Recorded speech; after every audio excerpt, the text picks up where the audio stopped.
What's up, Home WOD people? We have our Wednesday workout here, so let's talk about it. The name of this workout is Dreaded Edinburgh, which is a center attack in checkers. Again, for the at gym workouts, I'm doing a chest theme. So for you guys just doing the home workouts, these are our checkers theme, which I think is hilarious that she's doing this because I have no idea about any of these like openings and attacks. I didn't even know that existed. Kudos on that. I just think it's great. So for this workout, this is an AMRAP 16 and we have a few movements to go through. This is a very, very leg centric workout. So for 16 minutes, you're really going to be crushing the legs in a lot of different ways. First movement is jumping squats. So one of the things we see on jumping squats is that people tend to get on their toes when they squat.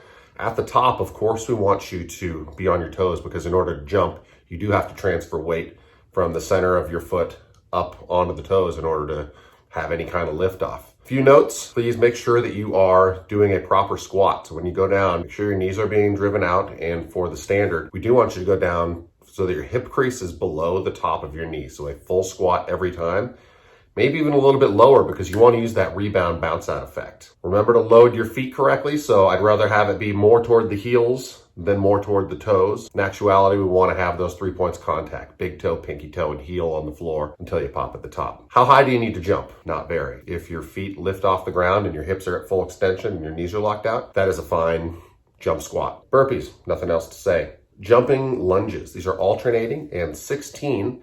It's not specified that it's 16 per leg, so take that as 8 per leg, 16 total. So every time you do a lunge, which means your back knee should touch the ground, and you jump to extension, that is a completed rep. So your very last rep should be knee to ground and you should be jumping at the end. Much like the jumping squat, we want to make sure that you have some lift off on the ground. Modifications for this would be simply doing lunges in place of the jumping lunges. That's followed by more burpees. Then we move into mountain climbers. So mountain climbers, I will have a little video that's posted in there, but is from the push-up plank position and want to have when you're going from your right side, your right knee should be all the way up touching the right elbow, and we should jump to switch.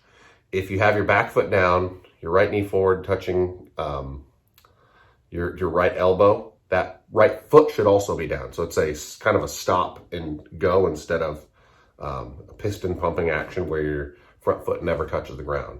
So front foot touches the ground and back foot has a point of contact at each of the 16 repetitions. Finishing it off with 6 more burpees, of course. Real leg burner for the AMRAP 16. Hope you enjoy it.